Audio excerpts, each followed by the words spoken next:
ડેન્ડોલી police સ્ટેશનના duplicate English દારૂના કેસમાં છેલ્લા 1.5 મહિનાથી વોન્ટેડ રીઢા આરોપી રાહુલ રતન બોરસેને મહારાષ્ટ્રથી ડેન્ડોલી પોલીસ સ્ટેશનની સર્વેલન્સ ટીમે ઝડપી પાડ્યો હતો। સુરત શહેર પોલીસ કમિશનર અજય કુમાર તોમર, અધિક police commissioner sector 1, DCP zone 2એ સુરત શહેર વિસ્તારમાં પ્રોહિબિશનના ગુનામાં વોન્ટેડ આરોપીઓને પકડવા માટે આપેલ સૂચના અન્વયે ડેન્ડોલી પોલીસ સ્ટેશનના ઇન્ચાર્જ પોલીસ ઇન્સ્પેક્ટર એસએમ પઠાણના માર્ગદર્શન હેઠળ સર્વેલન્સ પીએસઆઈ હરપાલસિંહ મસાણી પોલીસ માણસોને સાથે રાખી ડેન્ડોલી પોલીસ સ્ટેશનના સાઈ દર્શન સોસાયટીમાં 1.5 મહિના પહેલા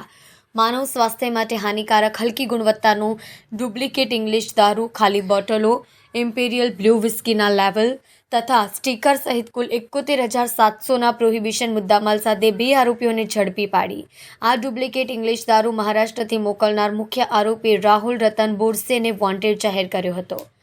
જે આરોપી છેલ્લા 1.5 મહિનાથી પોતાની ધરપકડ ટાળવા મહારાષ્ટ્રમાં નાસ્તો ફરતો હતો, જેને ઝડપી પાડવા ASI Arunbhai Anandrao, head constable Milind Tukaram, head constable Rajdeepsinh Narendrasinh તેમજ પોલીસ કોન્સ્ટેબલ કુલદીપસિંહ હેમુભા સહિતની ટીમ બનાવી બાતમીને આધારે મહારાષ્ટ્રના ધુલિયા જિલ્લામાંથી વોન્ટેડ